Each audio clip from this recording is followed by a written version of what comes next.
হাইলাকান্দিত পাকিস্তানী সন্ত্ৰাসবাদী সংগঠন SBNৰ সদস্য গ্ৰেপ্তাৰ কৰা হৈছে STFৰ জালত ফজল ইছলাম বৰভূঞা নামৰ এটা জেহাদী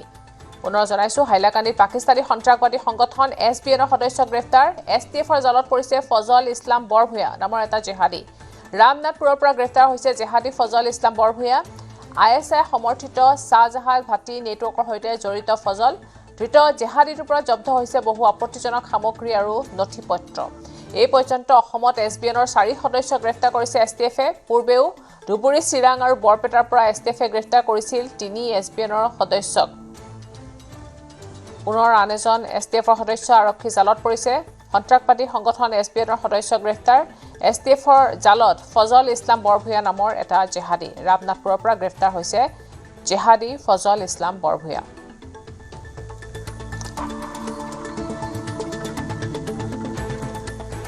এই বিষয়ে সবিশেষ জনাব আমাৰ সাংবাদিক বেৰিঞ্চি আপোনাৰ ওচৰলৈ আহিছো খবৰ হেউটিয়া খবৰ সবিশেষ খবৰ জানিব বিচাৰিছো নিশ্চয় প্ৰিয়ংকা যে আসলতে যি SBN নামৰ যিটো আসলতে পাকিস্তানী মদতপুষ্ট এটা সন্ত্ৰাসবাদী সংগঠনৰ হৈ আসলতে যিহেতু কাম কৰি আছে অসমৰ পৰা দেখা পোৱা গৈছিল যে STFে ইতিমধ্যে 6/2026 নম্বৰত এক গোচৰ ৰুজু কৰি এটা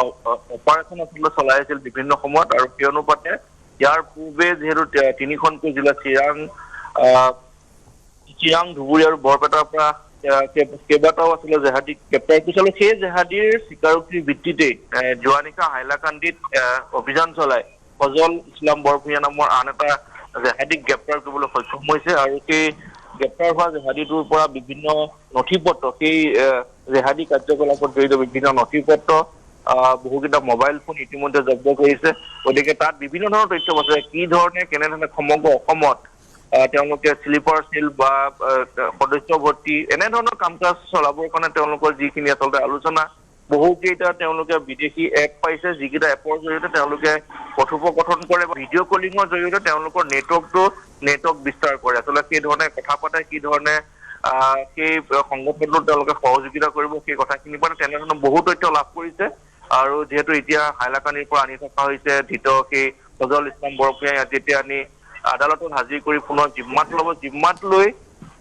সেই তথ্যখিনি আসলে উলিয়াব যে তেওঁলোকৰ লগত আৰু কোনে কোনে এই ধৰণে স্লিপাৰ সেল হৈ কাম কৰি আছে নেটৱৰ্ক আসলতে ক'ত আছে চিৰাং ধুবুৰী বা এইকেইটা স্থানতেই আছে নে অন্য কোনো স্থানলৈ প্ৰসাৰিত হৈছে সেই সন্দৰ্ভত জেৰা চলাব আৰু তাৰ পাছতে ওলাই পৰিব যে পাকিস্তানৰ মদতপুষ্ট বা পাকিস্তানৰ পৰা নিয়ন্ত্ৰণ হোৱা এই জেহাদী সংগঠন কি ধৰণে অসমত থাকি কাৰ্যকলাপ কৰিছে সেই কথাখিনি স্পষ্ট হ'ব হয় নিশ্চয়কৈ বিৰিঞ্চি এই পৰ্যন্ত 4জন হ'ল পূৰ্বেও 3জনক গ্ৰেপ্তাৰ কৰা হৈছিলে এতিয়া আন এজনক গ্ৰেপ্তাৰ কৰাৰ পিছত 4জন হৈছে SBNৰ সদস্যক গতিকে এই যে হিপাডাল নিশ্চয় বঢ়াই আছে বা আন কোনোবা সদস্য আছে আৰক্ষী তদন্তত পোহৰলৈ আহিব সমগ্ৰ ঘটনা কিন্তু সেই আগত যিকেইজনক গ্ৰেপ্তাৰ কৰিছিলে বা আজি যিজনক ধৰিছে সেই একেটা লিংক কৰে নেকি সেই বিৰক্ষে কিবা আছে নেকি সেই সন্দৰ্ভত আপোনাৰ হাতত তথ্য নিশ্চয়কৈ সেই একেটা লিংক কৰে আচলতে তেওঁলোকে বিভিন্ন সময়ত কোনোবা যদি হাইলাকান্দিত থাকি কাম কৰি আছে কোনোবাই চিৰাঙত থাকি কোনোবাই ধুবুৰীত থাকি গতিকে ইয়াৰ পূৰ্বে যিহেতু দেখা পোৱা গৈছিল ABT হৈ যি ধৰণে নলবাৰী কোকৰাঝাৰ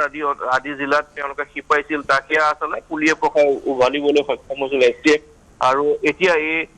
যিটো আচলতে পাকিস্তানী মদতপুষ্ট সংগঠনো হৈ কাম কৰিছে গতিকে তেওঁলোক ঘাই কিপা কিনিকে একেটাই তেওঁলোকৰ মটিভ একেটাই তেওঁলোকৰ সদস্য ভৰ্তি অভিযান বা তেওঁলোকে কাম কৰাৰ মটিভ মডুল সেই সকলোখিনি একেই তেওঁলোকে কামখিনি কৰি যায় আৰু সেই কথাখিনি STFে নজৰত ৰাখিছিল বিভিন্ন ধৰণৰ এপছৰ জৰিয়তে তেওঁলোকে কথা পাতে এজনে আনজনৰ লগত সংযোগ কৰে সেই সংযোগ কৰি তেওঁলোকে ভিডিঅ' কলিঙৰ জৰিয়তে সেই সংগঠনটো কেনেধৰণে তেওঁলোকে চলাব সেই কথাখিনি যে পাতে সেই কথাখিনি STFৰ তদন্তত পোহৰলৈ আহিল আৰু তাৰ পাছতে যেতিয়া তেওঁলোকে সেই লিংক পালে তেতিয়াই যোৱাকালি সেই ফজল ইছলাম বৰভূঞাক গ্ৰেপ্তাৰ কৰিছে গতিকে একেটা লিংকৰ জৰিয়তে অসমত তেওঁলোকে অসম তথা উত্তৰ পূবত তেওঁলোকে জেহাদী কাৰ্যকলাপ যে কৰি আছিল সেই কথাখিনি স্পষ্ট হৈছে হয় ধন্যবাদ জনাইছো প্ৰিন্সি